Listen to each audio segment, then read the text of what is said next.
This could mark the beginning of a chapter where India builds a unique development model, one that empowers both people at the grassroots level and drives Indian business and industry.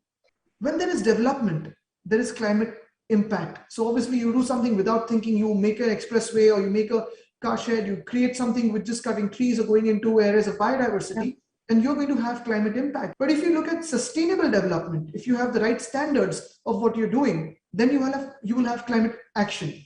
It is imperative that India and come together and advance the roles of philanthropy in a renewed rigor, jointly working with ecosystem enablers such as ICC.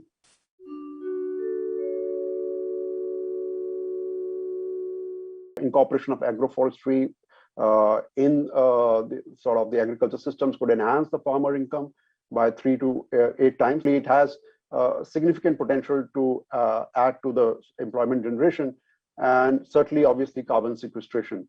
How do we develop market and value chains for tree-based products? And this is essential to spur the economy, restoration economy, the jobs and livelihood benefits that we've been talking about. And it's key. If there are barriers to market and value chain development, how could philanthropy also support in building capacities, etc., at some point, or developing some of these linkages?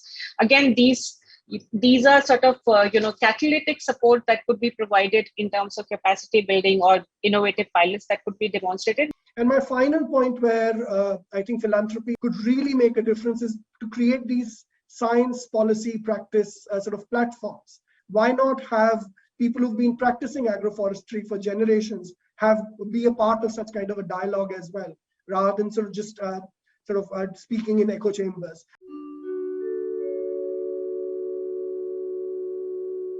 Sustainable cold chains is that sort of low-hanging fruit or sweet spot per se when it comes to both mitigation as well as adaptation goals. Whether it's sort of looking very squarely at farm incomes itself, avoiding distress sales, looking at food security, looking at protecting the produce, also as a tool for aggregation, which is so critical when it comes to pricing and building better markets and supply chains. But again, the massive question that we're struggling with is how do you scale all of this?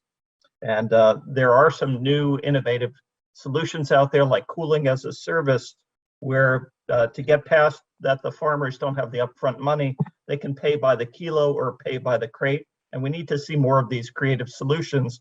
But we also have to be careful to avoid think tanks developing solutions that are good for the farmers. We need the farmers at the table and the co-ops and everybody to figure out what these solutions are. And in philanthropy, we can help bring people together.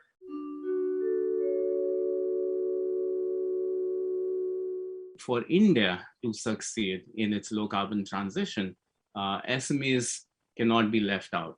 MSMEs have been the most vulnerable, but they are also a critical engine for the country's growth trajectory. And you can see that with the 3.5 million jobs that they are able to contribute, and also reflecting about $215 billion contribution to India's GDP. SMEs have a tough time in financing any which way. Now, therefore, if I am a developer supplying to SME, then I don't get financing as a developer. If I am an SME, then I need not only the primary collateral, I need secondary collateral to obtain financing. I think philanthropic capital, like in any other space, can show that this job can be done and that it is good for the stakeholders.